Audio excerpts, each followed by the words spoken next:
Et bonjour tout le monde, j'espère que vous allez bien. Dans cette vidéo, on va voir ensemble un exercice sur les lois de composition interne et leurs différentes propriétés. Alors, l'exercice Wahada, on considère la loi anti-truc définie sur R plus par pour tout x et y appartenant à R plus au carré, x anti-truc y est égal à ln de exponentielle de x plus exponentielle de y moins 1. La première question montrait que anti-truc est une loi de composition interne dans R+. Alors, pour montrer qu'on a une loi de composition interne dans R+, en fait, on doit juste montrer que x anti-truc y appartient lui aussi à R+. Donc, on prend deux éléments, soit x et y appartenant à R+, au carré. On a, donc x anti-truc y, d'après l'énoncé, c'est ln de e de x plus e de y moins 1. Alors x est supérieur ou égal à 0, il appartient à R+, y aussi. Donc e de x va être supérieur ou égal à 1. Donc on applique l'exponentielle des deux côtés. E de 0 c'est égal à 1. Et comme l'exponentielle est strictement croissante, donc on ne change pas le sens de l'inégalité. Et la même chose pour y, on applique l'exponentielle des deux côtés, donc e de y est supérieur ou égal à 1. On aura donc que e de x plus e de y est supérieur ou égal à 1 plus 1, donc 2. Donc pour retrouver la loi anti-truc, donc on met un moins 1 des deux côtés, donc on a un moins 1 et 2 moins 1, donc 1. Donc on applique le logarithme népérien des deux côtés. Donc ln de e de x plus e de y moins 1 est supérieur ou égal à ln de 1, c'est 0. Et comme le logarithme népérien, c'est une fonction qui est croissante, strictement croissante sur R+, donc on ne change pas le sens de l'inégalité. Donc voilà, on a donc montré que x anti-truc y appartient à R+. Donc par suite, la loi anti-truc est une loi de composition interne dans R+. Et voilà. Alors ensuite, la question 2, montrer que anti-truc est commutative et associative. Alors, pour montrer qu'elle est commutative, on doit juste prendre deux éléments dans R+, et montrer que x anti-truc y est égal à y anti-truc x. Et pour montrer qu'elle est associative, donc on va prendre trois éléments dans R+, x, y et z, et on doit montrer que x anti-truc y, le tout anti-truc z, est égal à x anti-truc y anti-truc z. Donc on va commencer par la commutativité. Donc soit x et y dans R+, au carré, on a x anti-truc y, c'est ln de e de x plus e de y moins 1. C'est-à-dire ln de e de y plus e de x moins 1, puisque l'addition est commutative dans R, donc en particulier dans R+. Et ça, justement, c'est y anti-truc x. Donc, la loi anti-truc est bien commutative dans R+, ici. Voilà. Ensuite, pour l'associativité, donc on prend trois éléments, soit x, y et z, appartenant à R+, au cube. On a, alors, x anti-truc y, le tout anti-truc z, donc ça va être ln de e. Alors, on va mettre x anti-truc y, donc c'est ln de e de x plus e de y moins 1, plus e de z moins 1. Et si on calcule ça, alors, exponentielle et ln, ce sont des fonctions réciproques, donc ça s'annule. Donc, on a ln de exponentielle de x plus exponentielle de y moins 1, plus exponentielle de z moins 1. Ce qui va nous donner, alors, on peut enlever les parenthèses, on est sur R+, donc moins 1, ça va nous donner moins 2, donc on aura ln de e de x plus e de y plus e de z moins 2. Très bien. Alors maintenant, on va voir x anti-truc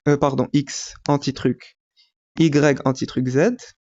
Alors, on va voir si on va bien retrouver ça. Donc on aura ln de e de x plus exponentielle, donc on va mettre y anti-truc z, donc ln de e de y plus e de z moins 1, et moins 1.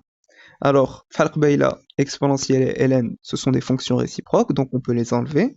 Donc on a ln de e de x plus e de y plus e de z moins 1, moins 1. Et ici, on peut enlever les parenthèses. Donc on aura moins 1, ça va nous donner moins 2. Donc on trouve ln de e de x plus e de y plus e de z moins 2. Donc c'est la même chose qu'ici.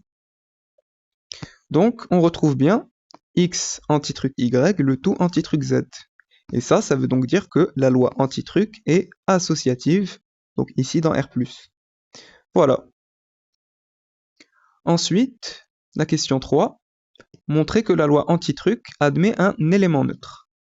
Alors pour montrer qu'on a un élément neutre, alors on va l'appeler E, donc soit E, l'élément neutre de R+, pour la loi antitruc.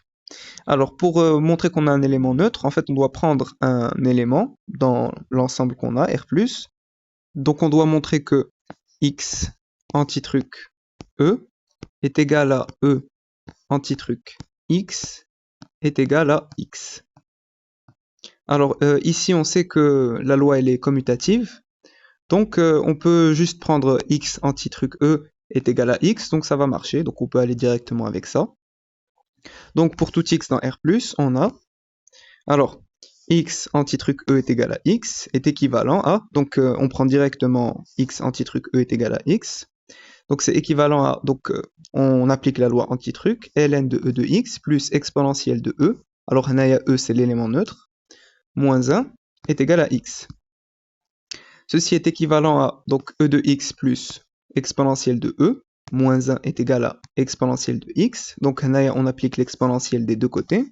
L'exponentielle et le logarithme népérien s'annulent, ce sont des fonctions réciproques, donc on les enlève. Alors nous, on cherche E, donc moins 1 de l'autre côté, on aura plus 1 naya, et E de X, on les enlève, donc na, exponentielle de E est égal à 1. Donc on applique le logarithme népérien, donc ln naya et exponentielle vont s'annuler, na E, l'élément neutre, E est égal à ln de 1. ln de 1 c'est 0, et il appartient à R+. Donc, E est égal à 0 et l'élément neutre de R+, pour la loi antitruc. Voilà. Alors, déterminer les éléments symétrisables dans l'ensemble R+, muni de la loi antitruc.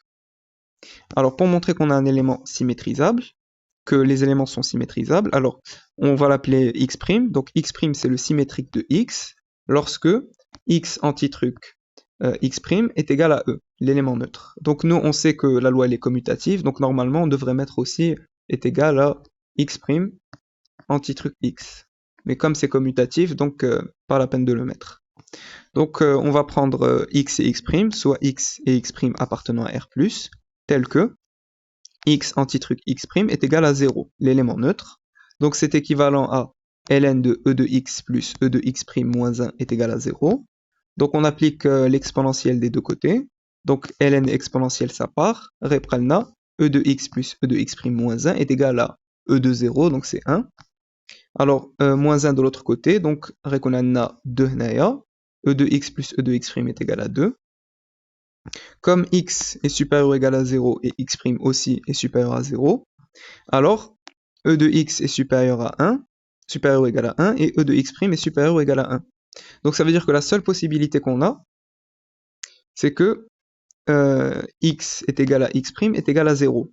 Donc pour avoir E de X plus E de X' est égal à 2, donc ça, si et seulement si, X et X' sont tous les deux égaux à 0. C'est la seule possibilité pour qu'on ait E de 0, donc 1, plus E de 0, 1, donc 1 plus 1 est égal à 2.